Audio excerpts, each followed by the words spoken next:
During the medieval times, defence and protection, especially to a castle, was very important. That's the whole reason why they were built, to either protect what was inside or protect a local settlement. It was a lot easier to defend a castle than it was to attack it, as defenders had many different ways of keeping an enemy out.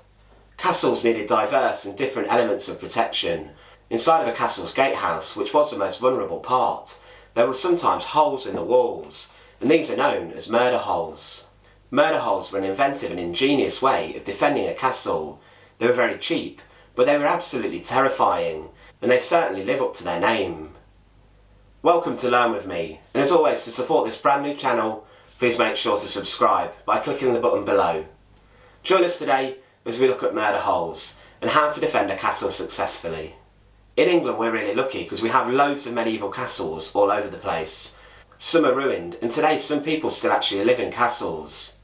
The gatehouse for a castle is where entry is gained into and where people usually exit. But this was the most vulnerable part of a castle, and if someone was wanting to attack, they would probably target the gatehouse first. There were different methods of defence inside of a gatehouse. For example, you have portcullises, big iron gates that would come down, and you'd have obviously big gates anyway. Guards would also be stationed here 24/7, and they usually slept above the portcullis to keep an eye on who was coming in and who was going out of the castle. You at times could not get into the inner sanctums of castles unless you had a really good excuse. But inside of the gatehouses were holes in the roofs, known as murder holes. These were holes in the ceiling where guards from above could literally keep an eye on anyone walking underneath, and they could also attack from these if they needed to. Just imagine an invading force has got through into a gatehouse of a castle. From above, the guards could then literally rain down hell on the people below. From above they could throw all manner of things. They used to throw boiling sand, which would get in between the parts of the armour. They would throw boiling oil, which would obviously cause harrowing burns. They would throw boiling water. They would even throw human waste to either put people off or actually try and cause disease inside of the prisoners. The way they often did this was to almost invite attackers into the castle, but they would then be secured by a portcullis on one side, and behind the attackers, once they're inside the gatehouse, they would be sandwiched between two iron gates and two portcullis, so they could not escape.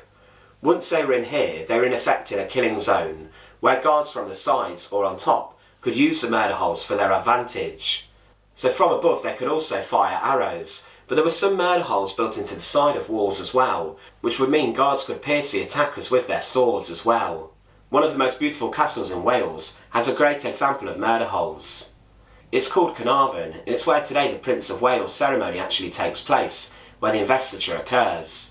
But inside of the King's Gate at Carnarvon, there were a number of different portcullises to lock different people in place if they'd breached the castle's walls. With this, the murder holes would then be key. The guards, once the attackers were locked inside of the King's Gate, could not be hit, as they were protected by the big stone walls. And from above, the murder holes would rain down hell, and from the sides the guards would also attack with swords and spears. And it was literally a killing zone. You were a sitting duck once you were in there, and there was actually no chance you'd probably breach into the inner part of the castle. Murder holes weren't just found inside of castles though, they were also found inside of city walls, to keep attackers also out. The intent was to cause severe injury, and they certainly did that, and they were a very straightforward but interesting part of a castle's design. But if you were attacking a castle, murder holes would be enough to put you off. Imagine you're commanding an army, and you send your first troops in, and they get caught in between the two portcullises, and you just witness a pure bloodbath. The screams of the soldiers would be enough to send you retreating back. They were a simple yet effective way of keeping people out of castles, and they made being a guard at a castle relatively easy, especially during times of conflict. Thanks for watching. I hope you've enjoyed this short video on murder holes. I'll take you to see some very soon. As always, to support our channel, please make sure to click the subscribe button down below to support this brand new venture. As always, thanks for watching and have a brilliant day.